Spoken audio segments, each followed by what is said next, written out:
The METUS Tech Show.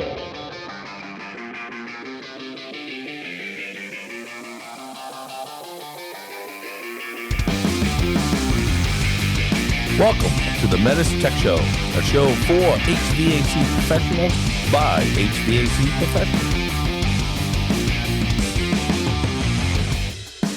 The METUS Tech Show. Mitsubishi.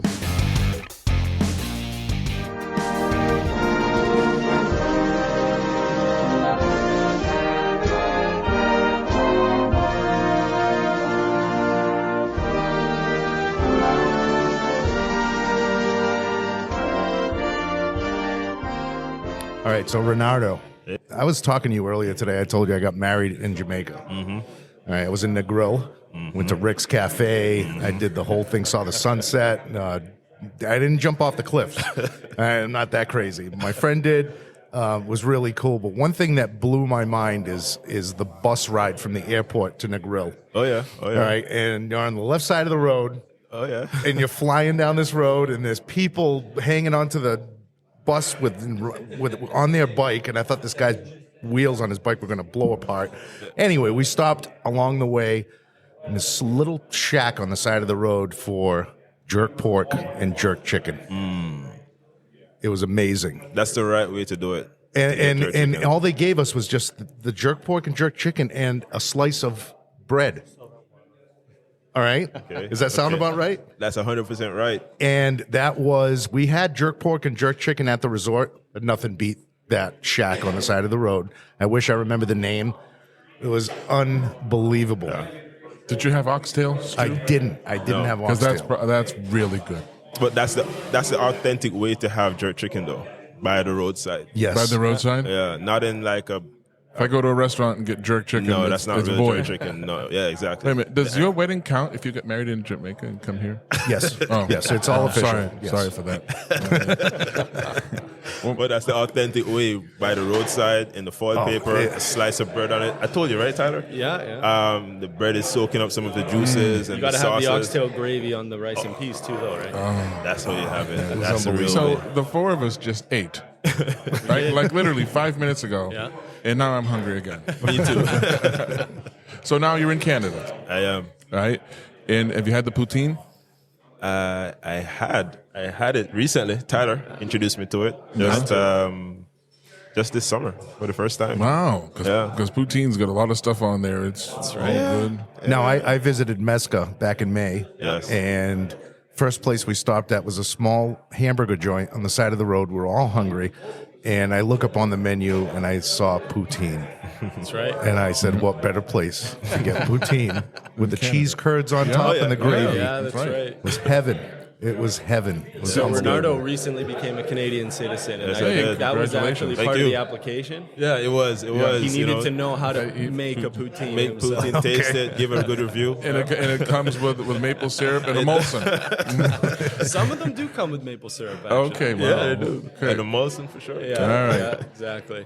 Thank you. All right, So you guys- welcome to the METUS Tech Show, everybody. Yeah, so you guys are joining us from MESCA, and Yes. MESCA is Mitsubishi Electric Sales Canada. Correct. Right? You guys, so you're Mitsubishi Canada. Yep. And you came down to the States for a DSG conference. Yep. Right? You crashed our party, basically, We is what did. you did. We're happy to have you here. We're glad you did. We're glad That's to awesome. be here. So Renardo Wilson Yes, sir. and Tyler Pullen. Yes, sir. All right.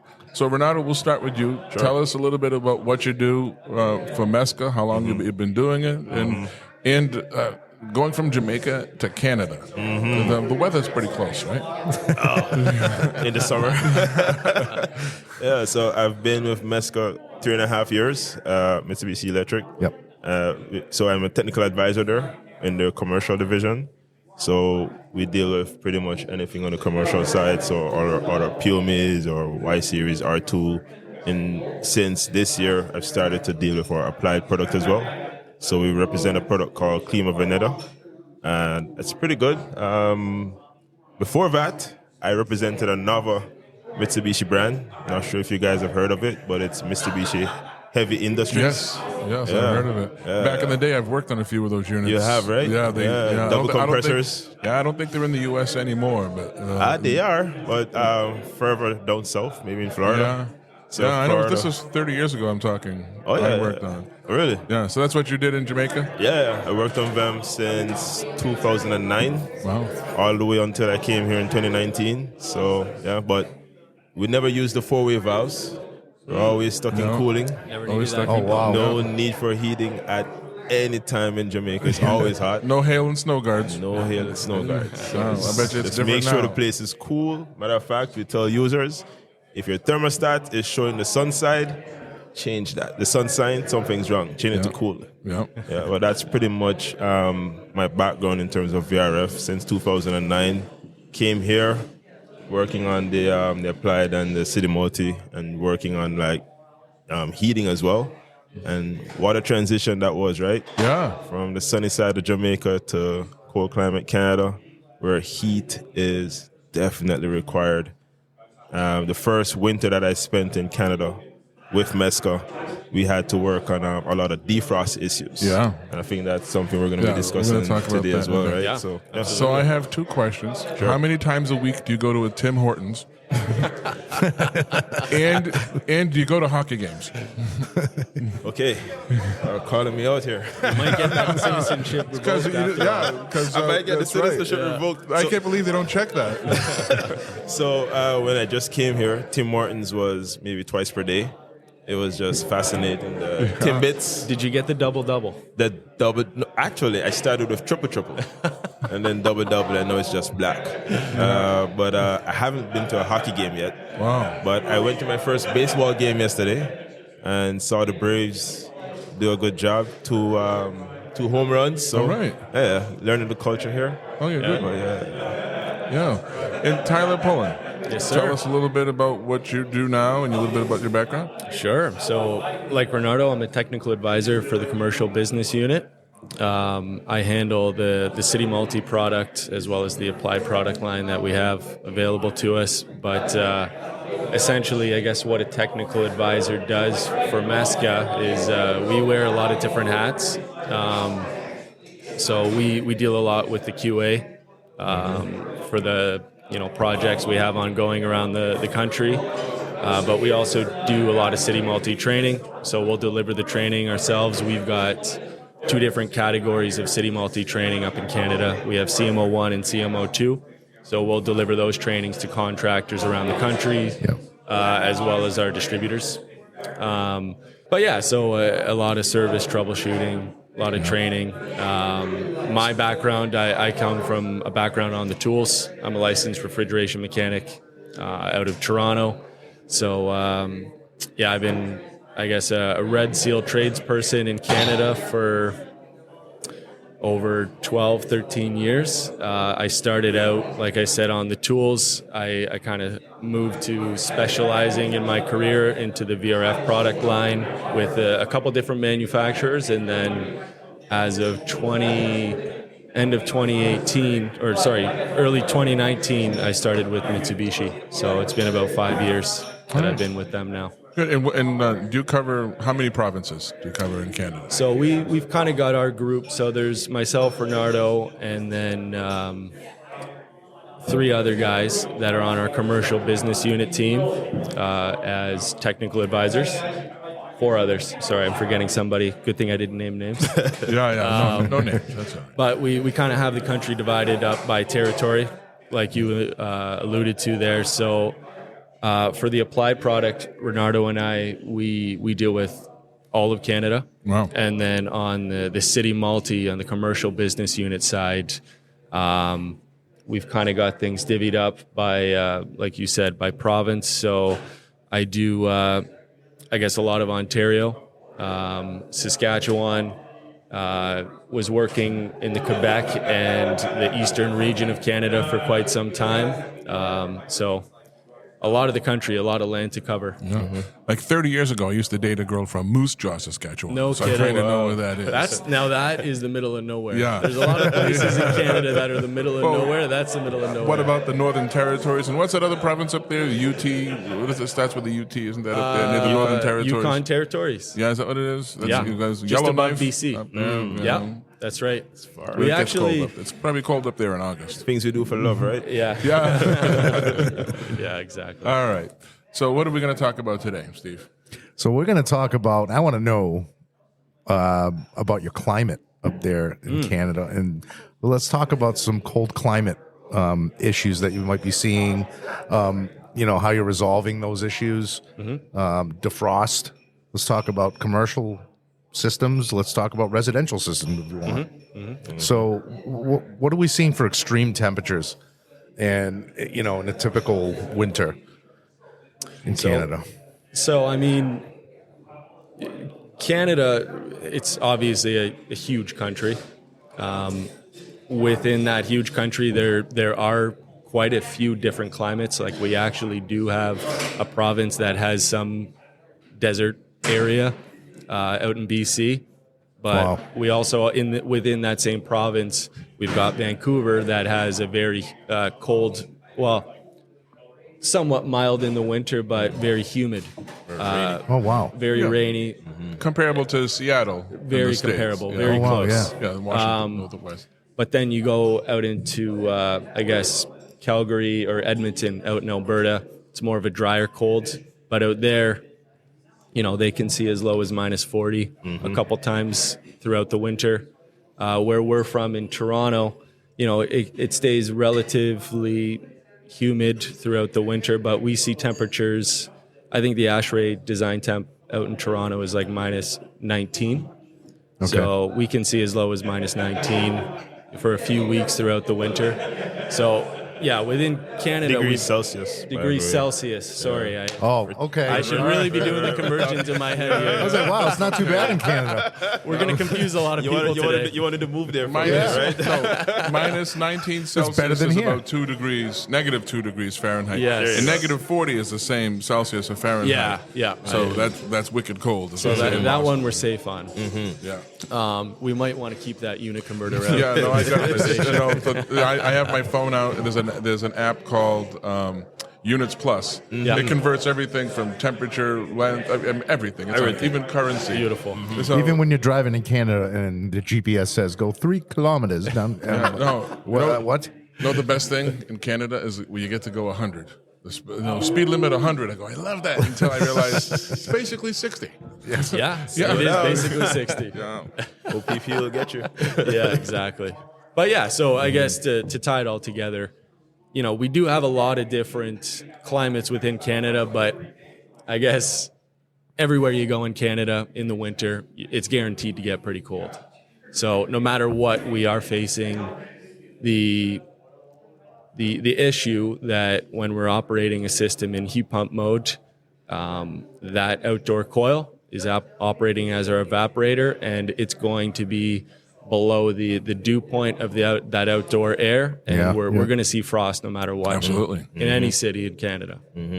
So it is something that, up in Canada, we have to think about when a system's being installed or being spec'd for any location in the country, for sure. Yeah. All right, so I think this is a good thing. So let's think about our audience. Some of them are technicians that are in the truck. They're driving around. I even think this is going to be interesting, or maybe not. But, even the technicians in Florida that defrost, it's once in a great while. They don't see much heating. But let's stick with City Multi, right? And let's go over the defrost cycle. What happens, when happens, what initiates it, what stops it, what happens during defrost. You feel comfortable just going over that? Sure. Yeah. So for City Multi, it's so you guys probably never have to change any of that in Atlanta, but for us in Canada. Well, I'm from Boston, so and my up bad, in, Steve. I see some stuff up in Maine where last year we hit negative 40 Fahrenheit. It's the same in Celsius, negative 40. Oh, okay, yeah. So for us, it's really based on compressor run hours. So it's minimum, I believe, 40 minutes that you can set it for. That's changeable. And that's through dip switch settings? Through dip switch or function settings, which you can do on a maintenance tool. Yep. The evaporative temperature. So once it falls, and that also is adjustable. Yep. So you can reduce or increase the frequency at which it operates or happens. Evaporative temperature. and compressor run hours. I think there's one other thing. But I believe Ambient temperature. ambient temperature. Ambient temperature. So But for the two primary things are evaporative temperature and the timer or the cumulative run hours for the compressor. Yeah, So it's also looking at TH4. It has to be below a certain temperature as well to Right, initiate that's that defrost, right? to initiate it, and then once And that then- happens, you lose cooling for a little bit because our heating performance on Yes. the inside for a little bit. 'Cause one thing I'll share real quickly, one incident that we had or one issue we had in terms of QA was with a very important site in Ontario where we were hosting data equipment there. Yeah. But we were providing heating for the hallways, Okay. and we were really frosting up on that coil. Now, are you talking Y series? Y series. Okay. Yeah. We're really getting a lot of frost on that coil to the point where we were running the risk of bending the coils or breaking them. Wow. Because after a defrost cycle, it was just still jam-packed with ice. Okay. So one of the things we realized that we had to do was to adjust the airflow on the outside. So essentially, Oh, wow. Okay. turning the static pressure up a little bit. Now, do any wind baffles or any accessories help with that?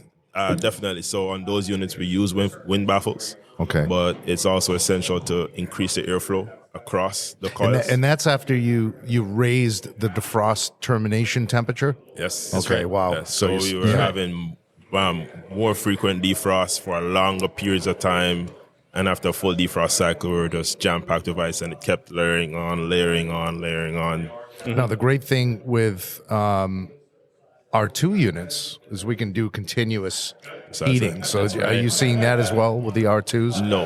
And that's a very good point, Steve, because at that same site, we had R2s right beside it, same conditions, with or without wind baffles, no ice formation. It just worked perfectly. Okay. Right, and that's I believe that's because of the logic of that R2 system. It segments the coil, so it doesn't Yes. have the full outdoor coil in defrost mode at the same time. Right. It segments the coil so you can still have heating while it's in defrost. That's right. That's That's right. a beautiful thing. And I think another thing to highlight with those wind baffles is that the whole reason that we use those and the reason we need them so much in Canada is because they're essentially wind blockers, right? In the middle of winter, when it's up on a roof, right in a wind stream, if that wind is ripping right through that coil, even though the fans are essentially at minimum speed, it's as if we have, maybe 50% fan speed. So are the wind baffles and the hoods, you consider that standard? Or is it still optional? It's Yeah. recommended. It's in all highly reality. recommended. Strongly recommended. Strongly recommended. Yeah. For sure. Like you'll do it now or you'll do it later. Pretty much. Pretty much. Yeah. Pretty much. Another application that I think we should even mention that I found very interesting coming from Jamaica for cold climate is not just to provide heat during the deepest of winter, but it's to also provide cooling. When we have data centers. Oh, Right. wow. Yeah. That's right. So when I just came here, I was just thinking, well, why not just open the doors? It's -40 outside, right? Why are we providing mechanical cooling for server rooms? But then, of course, you have to condition the space and manage, like your relative humidity because you don't want static and all that. That's Right. Yeah, dangerous that gets for tricky. IT. Yeah, it gets tricky, right? So essentially, a lot of our in terms of our product offering, we will do like PUMIs, PUMYs, which is part of what we came here for to discuss today Right. or these past 2 days here Yes. in Yep. Atlanta, and we've had them deployed all across. Point I'm making is that even in those cold climates, we still have to provide critical cooling for in those cold climate Yeah, applications, yeah, and absolutely. we have like wind guards in those cases to help those units build back pressure or build pressure, on the outdoor unit during Wow. those cases. So yeah, Yeah. It's pretty that's interesting setups. Yep. Yeah, that is interesting. So what about, is it typical that a city multi-system will be the sole source of heat for a space, or is it typically some type of backup heat? Yeah. I would say in a lot of the major cities in Canada, a city multi will be specified as the primary source of heat. a lot of designers up in Canada, they still would like to see some form of backup heat integrated somehow into the system.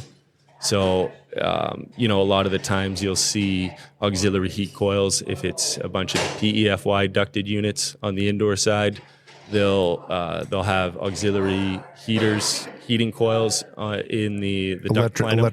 Electric heat. Okay. And that would be triggered by the CN24 relay off the board, Yes. the PEFY. So, we see those set up a couple different ways. Sometimes they have a hard cutout based off of ambient temperature. Other times, if we drift too far from our indoor set point inside of the indoor space, then we'll trigger on that CN24 and provide that auxiliary heat as supplemental. So there's a few different ways that designers do it up in Canada, but we definitely see that. Oh, good. And that also was impacted by CA Title 24 here in America. The operation for the CN, the auxiliary heat logic for our PFYs and the PVFYs. So, a lot of impact based on what was happening here in America.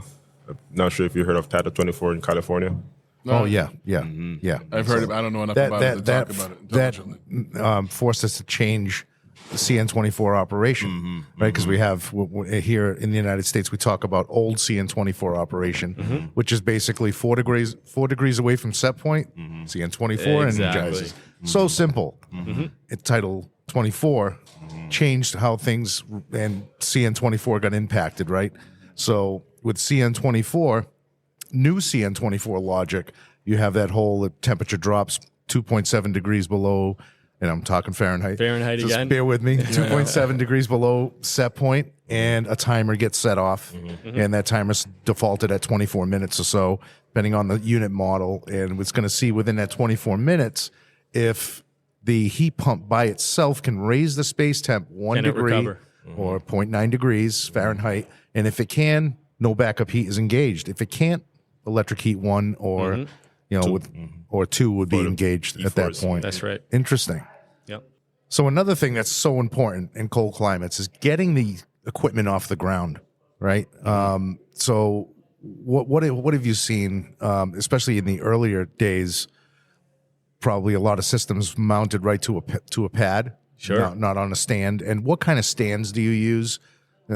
Fill us in on that. Yeah, absolutely. So I think a lot of guys that install City Multi or service City Multi up in the colder climates, I'm sure in the early days of City Multi they saw a lot of this where, when you install a heat pump on the ground and it's going through continuous defrost cycles throughout a winter, over the course of time, that frost that's on the coil, when it goes through a defrost cycle, that frost on the coil, it turns to water. It needs to be evacuated. It needs to be drained somewhere. Right. But if that heat pump is installed directly on the ground over the course of a week, maybe a couple of days, depending on how humid and cold it is, that ice after every defrost cycle, it's going to build up on the ground, and you'll have layer upon layer of water that turns to ice that eventually builds up inside of that outdoor unit. And most of the time, what we were seeing in the early days is a cracked coil in the outdoor unit, maybe a cracked pipe, refrigerant leak. That would be our first, in the middle of winter, if we're seeing a refrigerant leak alarm, that's usually what we were expecting. Yeah, but and that oil goes everywhere. Oil goes everywhere. It's the first thing you look for. Yeah, but we had a unit that I saw. First of all, our older generation stuff, the coils were raised up. They didn't go all the way to the bottom. Yep. And now they do. But we had a unit where the coil did not look damaged. The fins didn't look damaged at all. But something was wrong. And when we cut off the fins, the pipe was completely flat. It didn't burst, but it flattened the whole pipe. The ice just crushed it. Yeah, it's amazing. And I've seen them where a line just breaks, the compressor's running, the oil is ever all over the system. And this aggravates me because it's always been a standard practice for heat pumps to get them off the ground. Right? Should be. And these are heat pumps. Get them off the ground. Let that water drain. Absolutely. And just to clarify what Paul said, our older generation, our coils were up high.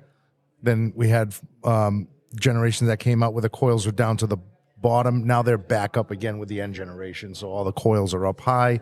We have a trough that picks up all that water. So things have changed. Mullion heaters that go around. We can heat that up. We still want to raise them up, though. We still want to exactly. get them up. You still have to get them up because that defrost hole, right? Yeah, and I've seen jobs where they've been raised up a couple of feet, but it's still on a flat surface. So it can't be on a flat surface. So do you guys use stands up there? What kind of stands do you use? Yeah, we do. We a lot of what we see are the Bigfoot stands. Okay, yeah, those are very rugged. Yeah, stands, very rugged. Very robust stands. Because we see so many different temperatures and relative humidities around the country, we tell guys install those stands above your local snow grade. So we don't have a blanket height off the ground that we tell guys, hey, 16 inches off the ground, every system you install has to be at that level. It really depends on where you live, are. right? Depends on where you live. If you've got, for the better part of the winter, you've got a foot of snow just built up on the ground, you're going to need those stands to be a bit higher in that area. Right. And there are winters when you are going to have to go clean up the snow. Yep. We had several years ago, 6 or 7 years ago, from the middle of January through the end of February, we had like 9 feet of snow in like 6-week period. Holy smokes. And I have an air-to-air heat pump in my home, and it's up on stands, up a foot maybe. And I had to go out there twice that winter and clean the snow away from my heat pump. Otherwise, I'm on electric heat the whole time, and we don't want to do that. Yeah, definitely not. I think to touch on your point from before, though, Paul, I think one thing we were seeing a lot of in the early days is even when guys would install the heat pumps up on stands, like you said, they would install them on a flat surface. So we've seen examples of guys grabbing a pallet, putting a piece of plywood on the pallet, and using that as the heat pump stand. It might be a foot off the ground, but you still if it's still on a flat purpose. surface, That water has to drain. Yeah, it has to fall exactly. through. We're blocking all the drain holes. There's still nowhere for that water to go. So that's a very important thing when you're going through the install. Is you got to be very mindful of where those drain holes are on every single outdoor unit. They're clearly marked. There's an arrow pointing to them. I'm sure you guys have seen this. Yeah. But for any city multi-unit, there's arrows pointing to the bottom of the frame. There's arrows pointing to the locations where that water will drain out. So it's absolutely imperative that those holes are not blocked. Absolutely. Yeah, maintenance is so important. Making sure there's Big no time. leaves or anything, any debris It's another thing. getting in there, right? Making sure the base pan heaters, if there are any, are working. Make sure they get installed in the unit, right? Yeah. Yeah. No, that's it. That about covers cold climate, and I love this episode because we're talking about a different country, a different climate, right? Different beast. Different beast. And thank you guys for coming down. We have to visit you next. Yes. But that's not going to be in the winter. I'm going to tell you that right now. I'm thinking July or August. Yeah. I think June, July, or August in Toronto, it's a good time. Yeah. We'll get you up to a Jays game. They'll have the dome open up there. It'll be something? a good time. The last time I was in Toronto, wasn't the last time. Second to last time I was in Toronto, I was on top of the CN Tower. Oh, yeah. And I was looking down, and they were building the stadium. No, okay, so It that was under a few construction. decades ago now. A few decades. But thank you for pointing that out. I appreciate it. But guys, thank you so much for joining us. It was fun having you here. It's definitely a blast. I think we learned a lot from you guys. Yeah, thanks for having us. It's nice to have that dialogue between the two countries. We're so close neighbors. So don't be strangers. Come back again. Totally. Will be. All right. We're just waiting on the invite. We'll come back anytime. All right. You got it. We'll have you back anytime too. All right. Great. So thanks again, guys. Yeah, Right, no thank problem. you. All right. So which one of you, Tyler? I'm guessing it's you. Poutine. Tell me how you make poutine. What goes in it? It's very simple. I guess we should clarify that this isn't fine dining by any means. This is It's comfort food. It's after comfort you have food. a few Molsons out at the bar in Toronto or Montreal, you're walking home, you pass a poutine stand. This is your go-to, right? Right. So it's very simple. It's fresh cut fries made properly, nice and crispy. You have beef gravy, But the key ingredient is the cheese curds. Oh, yeah. That's So- the best part. It's got to be cheese curds, and they got to be squeaky cheese curds. Yeah, none of That's this how you know shredded they're cheese. exactly. Yeah. If you see shredded cheese on a poutine, No. it's Yeah, not get real. it out It's of not here. real. Yeah. So really just those three ingredients. So you put the fries on, cheese curds, squeaky cheese curds, beef gravy. Squeaky cheese Squeaky. curds. Exactly. I like that. They got to squeak. When you chew them, they got to squeak. That's how you know it's Okay, authentic. I was thinking something else totally different. So I'm glad you clarified. Isn't poutines the national dish of Canada? If it's not, it should be. It should Yeah, be. I think it I should should be. probably know that, but I think it is. yeah. All right. So when we come up there, we're going up for poutine. That's Yes, for sure. there's a good spot around Toronto, Smoked Poutineery. Ooh. They'll set us up nice. All right. Yeah. We need to make a trip.